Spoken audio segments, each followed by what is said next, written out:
Hello friends, welcome to Dr. Shah's Health Point. I'm Dr. Athar, consultant physiotherapist and acupuncturist in Jammu. तो आज बात करेंगे again lower back pain के बारे में।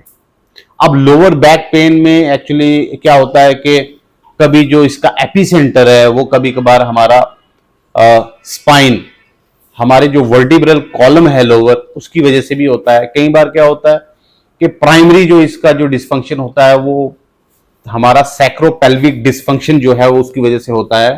ये हमारा जो है पेल्विस है, जो साइड में आप देख रहे हैं, ये फीमर है, ये हिप बोन है, ये पेल्विस है, और ये जो बीच देख रहे हैं, जो पीछे आपको खड़े होने के बाद आपको डिंपल फील होते हैं, तो ये हमारा पेल्विस और सैक्रम का अटैचमेंट है हमारे L5 के साथ।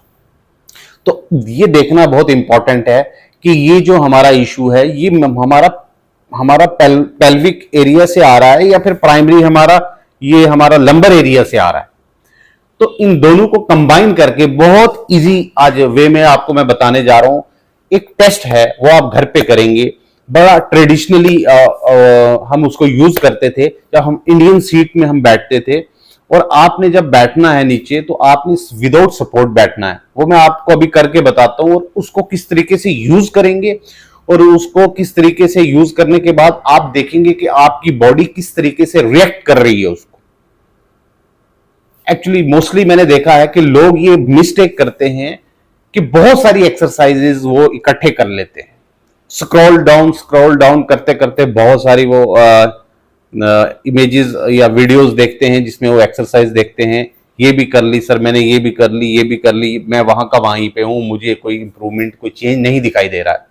वो इसलिए कि एक सिंगल एक्सरसाइज आपको वहां से निकाल भी सकती है और आपको उस ट्रैप के अंदर रख भी सकती है और इंक्रीज एग्जैजरेट भी कर सकती है। तो आप बात समझिए, एक जितनी मेडिसिन काम करेगी उससे 100 टाइम बेटर करेगी, बट आपका पोस्चर, आपका वो एंगल, वो एक्सरसाइज का वो करेक्ट होना चाहिए।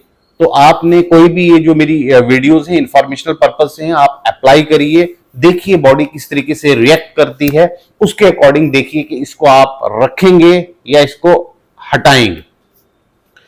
तो ये एक ट्रेडिशनल टेस्ट है जिसमें अभी मैं बताने जा रहा हूं, और अगर आप इसमें पास हो जाते हैं तो फिर आपको इसमें मैं फर्दर इसमें वेरिएशन बताता हूं कि किस तरीके से आपने मॉर्निंग, इवनिंग, डे टाइम करना है। लेकिन एम्प्टी स्टोमक होना चाहिए, लाइट स्टोमक होना चाहिए, तब ये आप करेंगे। अगर आपका स्टोमक फुल है, आपकी मील आपने लिया है, तो आप इसको नहीं करेंगे। तो बढ़ते हैं आगे। सो फ्रेंड्स, सबसे पहले आपने देखिए इस तरीके से सिटिंग पोस्चर में आप गए तो देखिए, अगर आप इस तरीके से, जैसे मैं कंफर्टेबली बैठा हूं, अगर आप ऐसे बैठ सकते हैं, इसमें आपने ये मेक श्योर करना है कि जो आपका हेड का वेट है बहुत ज्यादा ऐसे नहीं होना चाहिए।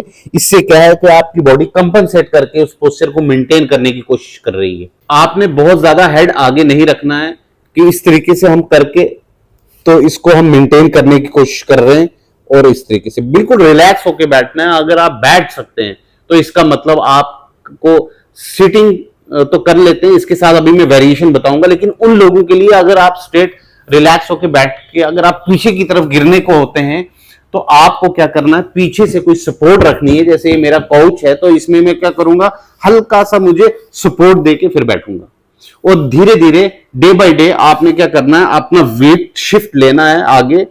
तो इसको होल्ड करने की कोशिश करनी है। जब आप थक जाएंगे तो इसको फिर आप रेस्ट पे छोड़ देंगे। कुछ डेज के बाद आप देखेंगे कि आप इसको छोड़ के आप इंडिपेंडेंटली आप इस पे इस तरीके से बैठ पाएंगे।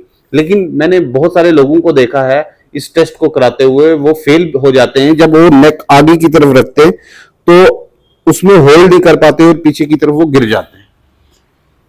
जो लोग भी ये कर पाते हैं उसके साथ हम वेरिएशन ऐड करते हैं। इसके साथ आप इस तरीके से करेंगे। अगर आप ये टेस्ट पास कर लेते हैं तो आपको साइड बाय साइड मूव भी करना है। तो इस तरीके से देखिए, फुट को आप लिफ्ट अप करेंगे तो इस तरीके से आप आगे जाएंगे, इस तरीके से, और इस तरीके से हम साइड बाय साइड भी मूव करेंगे, साइड बाय साइड भी मूव करेंगे, और फ्रंट में भी करेंगे।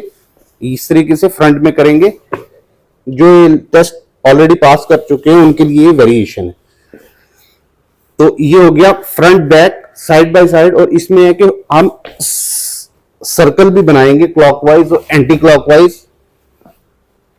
इस तरीके से हम सर्कल बनाएंगे और फिर अपोजिट सर्कल जो है ये हो गया एंटी क्लॉकवाइज और क्लॉकवाइज भी बनाएंगे। इसमें आप मेक श्योर करेंगे कि जो आपका हिप है वो आपका पूरा आपके हील के साथ back of the heal strike करना चाहिए और आपका जो हील है वो ग्राउंड के साथ प्रॉपर प्लेसमेंट में आना चाहिए।